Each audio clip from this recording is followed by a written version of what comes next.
लंबा वक्त हो गया है जतिन जब अंदर बयान दर्ज किए जा रहे हैं संजय सिंह के। वहीं दूसरी ओर केजरीवाल के घर के भीतर इस वक्त एसीबी की टीम मौजूद है। उनके वकील नाराज दिख रहे हैं, कह रहे हैं लीगल नोटिस नहीं दिया गया, फिर भी आ गई एसीबी की टीम।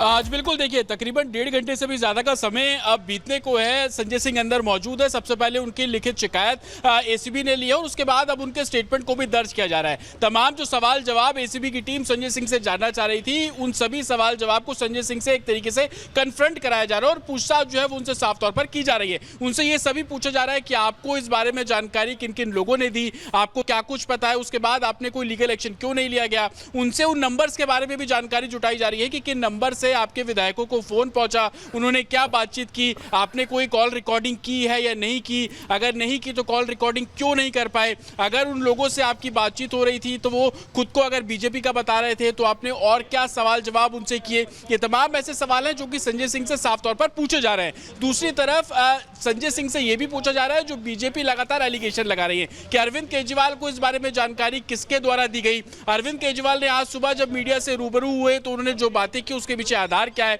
सिर्फ फोन नंबर ही आपके पास है या इसके अलावा कोई और सबूत भी आप लोगों के पास है, कुछ और प्रलोभन देने की उनकी कोशिश की गई हो, कुछ एड्रेस आपके पास हो, कुछ लोगों के नाम आपके पास हो। तो तमाम ऐसे सवाल जवाब है जो कि लगातार जो एसीबी की टीम है वो संजय सिंह से कर रही है। और एसीबी दफ्तर के बाहर की तस्वीर अगर मेरे विजय यशपाल आपको यहाँ पर दिखाएंगे तो सिक्योरिटी यहाँ पर कड़ी कर दी गई है। दिल्ली पुलिस आपको गेट पर तैनात नजर आ रही है। ये विकास भवन है, यहीं पर ही 5th फ्लोर पर इस समय संजय सिंह मौजूद है। खुद जो एसीबी चीफ है मधुर वर्मा वो भी एसीबी दफ्तर में मौजूद है और इस पूरे जो मूवमेंट है उस पर उनकी नजर बनी हुई है। साथ ही जो टीम अभी अरविंद केजरीवाल के घर के बाहर मौजूद है वो भी डायरेक्ट इस एसीबी दफ्तर से कनेक्ट कर रहे हैं। जो भी उन्हें बातचीत वहां पर की जा रही है, लगातार जो सीनियर ऑफिसर्स हैं उनको यहां पर ब्रीफ किया जा रहा है। जानकारी आप दे रहे हैं, आपके पास वापस लौटेंगे। बाकी और टीम भी हमारी लगातार मौजूद है, एक जानकारी हम तक पहुंचा रहे हैं। लेकिन आपको बता दें राजधानी दिल्ली के अगर सियासी माहौल की बात करें तो लगातार हर एक राजनीतिक दल जो है जीत की जोर आजमाइश कर रहा है और वहीं इस आजमाइश में ये जो पूरा मामला है पहुंच जाता है 15 करोड़ तक। दरअसल आरोप ये लगते हैं आम आदमी पार्टी के द्वारा कि बीजेपी के कुछ दलों ने कॉल करा है उनके उम्मीदवारों को, विधायकों को और खरीद फरोख्त का आरोप लगाया गया है, जिसके बाद एसीबी की इस पूरे मामले में एंट्री होती है, जांच का दायरा बढ़ने लगता है। ऐसे में देखना होगा कि परिणाम आने में कुछ ही समय बचा है, लेकिन उसका असर क्या कुछ जमीनी तौर पर देखने को मिल रहा है, इस रिपोर्ट में देखिए।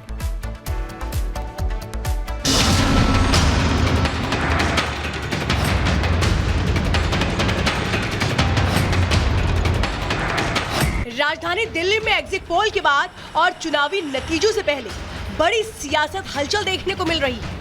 आम आदमी पार्टी और बीजेपी के बीच आरोप प्रत्यारोप के साथ राजनीतिक कलेश बढ़ता जा रहा है। चुनावी रिजल्ट से पहले विवाद 15 करोड़ का ऑफर को लेकर है, जिस पर एलजी ने जांच के आदेश दे दिए हैं। दिल्ली बीजेपी ने जांच की मांग की थी, अब एलजी ने एसीबी जांच के आदेश दिए हैं। विधायकों की खरीद फरोख्त की जांच के आदेश दिए गए हैं। आम आदमी पार्टी ने बीजेपी पर एक गंभीर आरोप लगाया था। दावा किया गया था कि बीजेपी की तरफ से एमएलए को 15 करोड़ का ऑफर दिया जा रहा है। 16 से अधिक लोगों तक उनको तोड़ने की कोशिश की गई है। एक का हमने फोन नंबर जारी किया है, शिकायत करने जा रहे हैं। एसीबी उस पर कार्रवाई करे ना, ड्रामा क्यों कर रहे हो, कार्रवाई करके दिखाओ ना। सारी डिटेल जांच के दौरान बताएंगे। अब अभी तो पता ही नहीं कि इनके विधायक कितने आएंगे भी कि नहीं आएंगे, वो बिकने लायक रहेंगे भी कि नहीं रहेंगे, ये तो कल के बाद पता चलेगा। मुझे लगता है अब आगे अपने राजनीतिक जीवन में ट्वीट पे ही मिलेंगे अरविंद केजरीवाल। अब जनता तो इनको नहीं बिठाने वाली है, जिस प्रकार का इनका चाल चरित्र और इनका नियत रहा है। खरीद फरोख्त को लेकर के आम आदमी पार्टी के आरोपों को लेकर बीजेपी ने उपराज्यपाल से शिकायत की थी, जिसके बाद एलजी विनय कुमार सक्सेना ने एसीबी जांच के आदेश दिए। इधर उपराज्यपाल ने आदेश दिए, उधर एसीबी एक्शन में आ गई, जिस पर सियासत तेज है। बोले आपके फायदे के लिए है, आपको फायदा ही होगा। तो मैं कहा फायदा क्या होगा, चुनाव तो हो गया, अब फायदा तो बात पहले कर लेते, चुनाव से पहले करते। लेकिन वो बोले नहीं, आप समझा करो, कुछ और भी फायदे होते हैं। तो मैं कहा और क्या फायदे होते हैं, तो इतना तो मैं समझता हूँ क्या फायदे। तो थोड़ा मैं भी सोचने लगा, बात लूं इनकी बन की। तो इन्होंने बोला कि आप समझा करो, आप मंत्री हो और सरकार नहीं आई, तो हम आपको मंत्री बना देंगे। मेरे पास कोई आया था और मेरे से बात करके गया। क्या बोला उन्होंने? उन्होंने यही बोला कि 15 करोड़ रुपए ले लीजिए और अगर किसी को साथ लेके आते हैं तो मंत्री परिषद भी आप ले लीजिए। तो और कल इस तरह का ऑफर दिया गया और कहीं ना कहीं जब इनकी सरकार बन रही है तो मुझे समझ नहीं आ रही हमारे पीछे आ क्यों रहे हैं। कौन व्यक्ति था, किस समय आया था, आप उसे पहचानते हैं? देखिए मैं उसको नहीं पहचानता, लेकिन अपने आप को वो बता रहा था कि बीजेपी का आदमी है। संजय सिंह, अरविंद केजरीवाल, आप लोग झूठ बोलोगे तो आप उसका खामियाजा भुगतने के लिए तैयार रहिए। ये नहीं चलेगा कि आप कुछ भी बकवास करेंगे और उसका परिणाम आप नहीं भुगतेंगे। आपने जो आरोप लगाए हैं घटिया, बेबुनियाद हैं। अगर आपके पास तथ्य हैं तो रखिए, नहीं तो फिर इसका परिणाम भुगतने के लिए तैयार रहिए। और मैं बार बार कह रहा हूँ, आप जिस तरह की घटिया राजनीति करते हैं, दिल्ली वाले इस राजनीति को पसंद नहीं करते। अरविंद केजरीवाल, संजय सिंह और मुकेश अहलावत एसीबी के टारगेट पर है। तीनों से पूछताछ के बाद सच सामने आएगा कि जो आरोप है उसमें कितनी सच्चाई है। क्या इस आरोप के बाबत कोई सबूत है या फिर महज भ्रम फैलाने की कोशिश की जा रही है। Bureau report, Republic Bharat. तो हमारे सहयोगी अलग अलग जगहों से लगातार जुड़े हुए हैं। अरविंद केजरीवाल के घर के बाहर से गणेश भी इस वक्त हमारे साथ जुड़े हैं। गणेश, आरोप लगा रहे हैं अरविंद केजरीवाल के वकील की बिना किसी लीगल नोटिस के एसीबी की टीम यहां क्यों आ गई? आरोप लगा रहे हैं, गुस्सा भी दिखा रहे हैं अपना, लेकिन एसीबी की टीम के सूत्रों से पता चल रहा है कि वो तो अपना काम करने के लिए गए हैं। भाई, आपने शिकायत की, कार्रवाई के लिए, पूछताछ के लिए पहुंच गए हैं, दिक्कत किस बात की है? देखिए, पहले मैं आपको बता दूं, करीबन 2 से ढाई घंटे का वक्त बीत चुका है। एसीबी की टीम ठीक इसी जगह पर जहां पर ये जो मेटल डिटेक्टर दिखाई दे रहा है, यहीं पर बगल में बैठी हुई है। और आम आदमी पार्टी की जो बड़ी एक लीगल टीम है, वो तस्वीरें मेरे विजय आकाश आपको दिखा रहे हैं कि बड़ी लीगल टीम आम आदमी पार्टी की, वो भी बाहर ही गेट पर मौजूद है। इनका साफ तौर से ये कहना है कि आप हमें वो नोटिस दिखाओ कि किस नोटिस के बिहाफ पर लगातार ये नोटिस की मांग कर रहे हैं। साथ में आम आदमी पार्टी के जो लीगल टीम के हेड है संजीव, उनका साफ तौर से कहना है कि ये एक इशारे पर काम कर रहे हैं। इनके पास कोई भी कागज नहीं है, कुछ भी नहीं है। ये आकर यहाँ पर बैठे हुए हैं, फोन पर बात कर रहे हैं, उनके इशारे पर काम कर रहे हैं। यानी यूं कहें कि करीबन 2 से ढाई घंटे का वक्त बीत चुका है। एसीबी की टीम बाहर यहाँ एक त्रिपाल बना हुआ है, उस त्रिपाल के नीचे बैठी हुई है और गेट पूरी तरीके से अरविंद केजरीवाल का बंद है। अंदर अरविंद केजरीवाल मौजूद है, आम आदमी पार्टी के वरिष्ठ नेता और दिल्ली के पूर्व उप मुख्यमंत्री मनीष सिसोदिया भी अंदर मौजूद है। यूं कहें अब बाहर एसीबी की टीम और अंदर अरविंद केजरीवाल और बीच में बनी है गेट। वो एक तरीके से अब इंतजार कर रहा है, गेट खुलेगा और एसीबी की टीम जाएगी, पूछताछ करेगी अरविंद केजरीवाल से। ठीक है गणेश, वापस लौटेंगे आपके पास। गणेश, सागर, जतिन, हमारे तमाम सहयोगी लोमस अलग अलग जगहों से जुड़े हुए हैं। लेकिन एक तरफ दिल्ली में कल नतीजे आने हैं और 5 तारीख को वोटिंग होने के बाद एग्जिट पोल भी सामने आया है। Exit poll Bharatiya Janata party के लिए अच्छी खबर लेकर सामने आ रहा है, यानी भारतीय जनता पार्टी की जीत एग्जिट पोल में दिख रही है फिलहाल। लेकिन वहीं दूसरी ओर सवाल यह खड़ा हो रहा है कि अगर भारतीय जनता पार्टी सत्ता में आ जाती है और आम आदमी सत्ता से बाहर हो जाती है आम आदमी पार्टी, तो इसका कारण क्या है? इस रिपोर्ट में देखिए।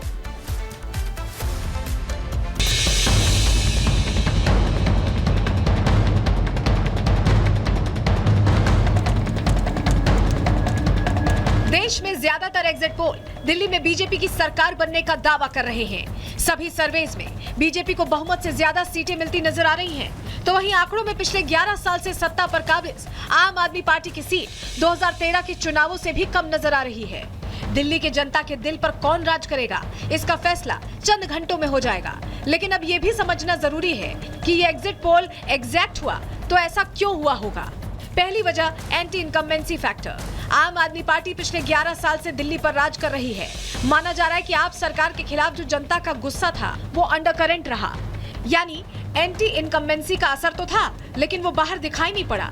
शायद इसी का नुकसान आप सरकार को हुआ, क्योंकि मतदाता बदलाव का मन बना चुके थे और वही एग्जिट पोल में दिख रहा है। दूसरी वजह मिडिल क्लास। दिल्ली चुनावों के ठीक पहले प्रधानमंत्री मोदी ने बजट के जरिए मिडिल क्लास को लुभाने का ब्रह्मास्त्र चल दिया। टैक्स छूट का ऐलान मिडिल क्लास के लिए बहुत बड़ी सौगात था और माना जा रहा है कि इस मास्टर स्ट्रोक के जरिए मोदी ने दिल्ली के मिडिल क्लास को बीजेपी के पाले में लाने की कोशिश की। हमारी सरकार ने 12 लाख रुपए तक की आमदनी पर, इनकम पर इनकम टैक्स पूरी तरह जीरो कर दिया, जीरो। ये बजट मिडिल क्लास की जेब भरने वाला बजट है। पूरे देश में सबसे ज्यादा वेतन पर काम करने वाले दिल्ली में हैं और सबसे ज्यादा सरकारी कर्मचारी भी टैक्स छूट के जरिए प्रधानमंत्री ने चुनावी हवा का रुख बदलने की कोशिश की और एग्जिट पोल उस कोशिश को कामयाब मान रहा है। तीसरी और सबसे बड़ी वजह है माइक्रो मैनेजमेंट। दिल्ली की सियासी जंग को जीतने के लिए पीएम मोदी ने महाराष्ट्र के महारथी से लेकर यूपी के सीएम योगी आदित्यनाथ और असम के सीएम हिमंता बिस्वा शर्मा तक को मैदान में उतार दिया। बीजेपी ने हर सीट के हिसाब से अपनी रणनीति तैयार की। बड़े बड़े चेहरों को चुनावी मैदान में उतारा गया। जाति धर्म से लेकर भूगोल तक के पैमाने को परखकर बीजेपी के स्टार प्रचारकों की फौज राजधानी में उतारी गई। चौथी वजह, ईमानदार छवि पर आक्रमण। अगर एग्जिट पोल के आंकड़े सही साबित होते हैं तो उसकी और बड़ी वजह होगी ये तस्वीरें। बीजेपी ने आम आदमी पार्टी की कट्टर ईमानदार वाली छवि पर सीधा अटैक किया और चुनाव के आखिरी दिन तक ये हमला रुका नहीं। मुमकिन है कथित शीश महल ने केजरीवाल। और इस बीच बड़ी खबर आपको बता दें, 2.5 घंटे से बाहर इंतजार कर रही है एसीबी की टीम। केजरीवाल के घर के अंदर अब तक एंट्री नहीं मिली है। घर के अंदर केजरीवाल और मनीष सिसोदिया मौजूद है, लेकिन घर के भीतर एंट्री नहीं मिली है। तस्वीरें आप देखिए कैसे 2.5 घंटे से ज्यादा का वक्त हो चुका है। एसीबी की टीम इंतजार कर रही है दरवाजे के खुलने का। घर के अंदर केजरीवाल की मौजूदगी है, मनीष सिसोदिया भी मौजूद है, लेकिन इजाजत नहीं, दरवाजा नहीं खुला है। 2.5 घंटे से बाहर इंतजार कर रही है एंटी करप्शन ब्यूरो की टीम। आप सोचिए, एसीबी की टीम को जांच करनी है